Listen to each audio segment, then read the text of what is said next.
ఏ ఒక్క పేదవారికి కూడా చదువు అనేటటువంటి దానికి ఒక్క రూపాయి కూడా ఖర్చు కావద్దు. ఎంత పెద్ద ప్రైవేట్ స్కూల్కి పోయినా ఆడవాళ్ళు ధైర్యంగా పోయి పిల్లల్ని చేర్పించుకునే పరిస్థితి ఉండాలి. రెండవది, హాస్పిటల్కి పోతే ఏ ఒక్కరికి కూడా ఒక్క రూపాయి కూడా మీ జేబులోకి వెళ్ళి ఖర్చు కావద్దు. ప్రైవేట్ హాస్పిటల్లో ఎంత పెద్ద వైద్యమైనా కూడా చేసుకునే పరిస్థితి ఉండాలి. అందుకే ఆలోచన చేసి 5 పథకాలు పెట్టుకున్నాం. ఉచితంగా విద్య, ఉచితంగా వైద్యం.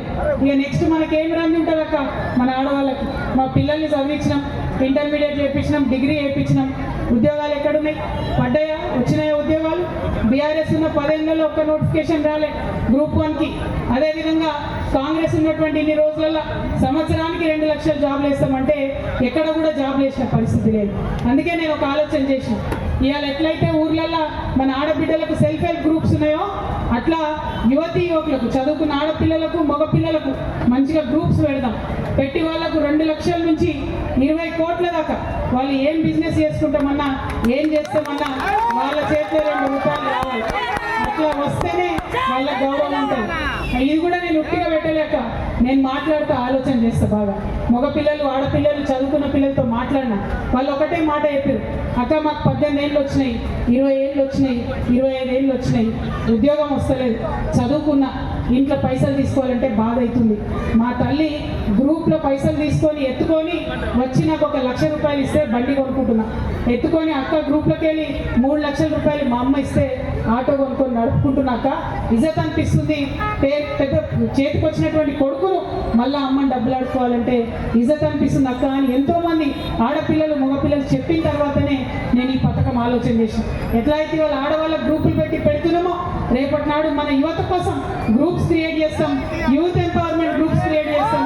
వాళ్ళకి డైరెక్ట్గా అన్నిటికన్నా ముఖ్యమైన విషయం, అత్యంత ముఖ్యమైన విషయం, మన రైతన్నలు ఉన్నారు. వారికి ఇవాళ సిరిసిల్ల జిల్లా కూడా వ్యవసాయ ప్రధానమైనటువంటి జిల్లా. అందరం కూడా కష్టం చేసుకొని బతికేటోళ్ళం రైతన్నలు. ఇవాళ ఎక్కడికి పోయినా కూడా ఒక్కసారి రైతన్నలు ఆలోచన చేసుకోవాలి. మీరు పన్నుండి ఎంఆర్ఓ ఆఫీస్ పోతారు, పన్నుండి కలెక్టర్ ఆఫీస్ పోతారు, ఎవరన్నా మనం దేక్తారా, ఎవరన్నా కాంతారా, ఎవరన్నా పిలిచి నీకు ఏమైనా ఏం పని ఉందా అని అడుగుతారా? ఒక్కరు కూడా మాట్లాడరు. మన చెప్పులు చూస్తారు, మన బట్టలు చూస్తారు, ఎవరు కూడా మాట్లాడరు. అందుకే రైతు రాజు కావాలంటే ప్రతి గవర్నమెంట్ ఆఫీస్లో ఖచ్చితంగా రైతుకు ఒక కౌంటర్ ఉండాల్సిందే. ఆ కౌంటర్లో రైతులు కూర్చోబెట్టి నీకేం పని కావాలని అడిగి చేయాలి. ఇవాళ వానలు పడుతున్నాయి, జర ఏదైనా పొలం వేసుకుందాం, నన్ను గింజలు చల్లుకుందామంటే మందు బస్తాల కోసం, యూరియా కోసం పోస్తే ఫోన్లో యాప్ అని పెట్టింది. ఆ యాప్లో ఎవరికి కూడా ఏం వస్తలేదు. నేను ఇక్కడ సిరిసిల్ల నుండి డిమాండ్ చేస్తున్నా, ఆ యూరియా యాప్ అనేది రద్దు చేయాలి. ఆ యూరియా యాప్ అనేది వద్దే వద్దు, యూరియా యాప్ రద్దు చేయాలి. మరి ఇక్కడ మనకు సెస్ అని ఉండే, ఇక్కడ సిరిసిల్ల సపరేట్గా కరెంట్ వచ్చేది. ఆ సెస్ కాస్త మంగళారతి అయిపోయింది. దాన్ని ప్రైవేట్ వ్యక్తులు కబ్జా పెడదామని చూస్తే లాస్ట్కి అటు ఇటు అయింది, అది మొత్తం గవర్నమెంట్లో కలిసిపోయింది. మరి ఇక్కడ స్థానికంగా ఉన్న ఎమ్మెల్యే గారు కేటీ రామారావు గారు సెషన్లో కలిసిపోతుంటే కూడా ఒక్క మాట కూడా మాట్లాడలే. మరి మొన్నటికి మొన్న ఈ కాంగ్రెస్ ప్రభుత్వం రైతుల మీద కుట్రతోని సపరేట్గా రైతులకు డిస్కౌంట్ పెడతామని అంటే రైతుల కరెంటు నిండా ఎత్తగొట్టే ప్రయత్నం చేస్తే కూడా మీ సిరిసిల్ల ఎమ్మెల్యే రామారావు గారు ఒక్క మాట కూడా రైతు డిస్కౌంట్ గురించి మాట్లాడలేదు. అంటే రైతు డిస్కౌంట్ కావాలనా వద్దనా ఏందన్నది కూడా ఒక మాట ఇక్కడ ఉన్న ఎమ్మెల్యే గారు చెప్పాలి. అంటే ఆయనకు తీర్పు ఉండదు అనుకోండి, వీకెండ్ వచ్చిపోతాడు కాబట్టి, మిగతా టైంలో దొరకదు కాబట్టి ఆ తీరిక లేక ఆయన మాట్లాడలేదేమో నాకు తెలియదు. ఇక అది పక్కన పెడదాం. ఈ సమాజంలో, ఈ తెలంగాణలో మనకు కావాల్సింది ఏంటి? సామాజిక న్యాయం కావాలి, అందరం బాగుండాలి. అది బీసీలు కావచ్చు, బీసీలలో కూడా చాలా పేదవాళ్ళు ఉన్నారు, ఎస్సీల కన్నా పేద పరిస్థితిలో ఉన్న వాళ్ళు ఉన్నారు. ఎస్సీలలో అయితే చెప్పే అవసరం లేదు, దారుణంగా ఉన్నది. ఎస్టీల పరిస్థితి కూడా అట్లనే ఉన్నది, ముస్లింల పరిస్థితి ఇంకా దారుణంగా ఉన్నది. మరి వీళ్ళందరూ బాగుండాలంటే సామాజిక న్యాయ తెలంగాణ కావాలని మేము కోరుకుంటా ఉన్నాం. కానీ ఇదే సిరిసిల్లాల మన తెలంగాణ రాష్ట్రం వచ్చిన తర్వాత సామాజిక న్యాయ తెలంగాణకు తూట్లు పొడుస్తూ నేరెళ్లలో ఇసుక అక్రమ రవాణా చేస్తూ అక్రమ సంపాదన కోసం దళితులను, బీసీలను 8 మందిని మామూలుగా కొట్టలేదు, మామూలుగా చిత్రహింసలు పెట్టలేదు. నిన్న మొన్న వచ్చి కలిసిపోయింది మా దగ్గరికి పెంట బానయ్య గారు, హరీష్ గారు, ఇంకా చాలామంది వచ్చి కలిసిపోయింది.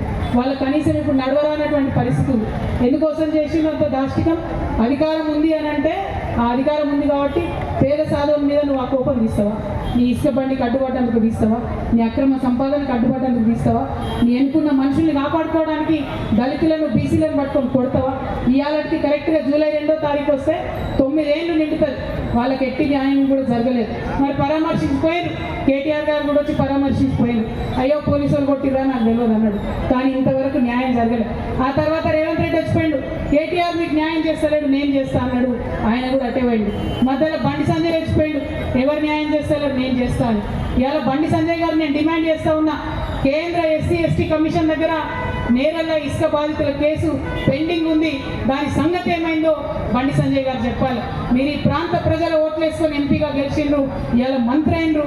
మంత్రి కాకముందు మామూలు కార్పొరేటర్ ఉన్నప్పుడు వచ్చి దళితుల దగ్గర వాళ్ళ కాళ్ళు పట్టుకొని చేతులు పట్టుకొని, బీసీల దగ్గర కాళ్ళు పట్టుకొని చేతులు పట్టుకొని నాతో కేసు అయిండ్రు అని చెప్పి కేసు వేయించింది.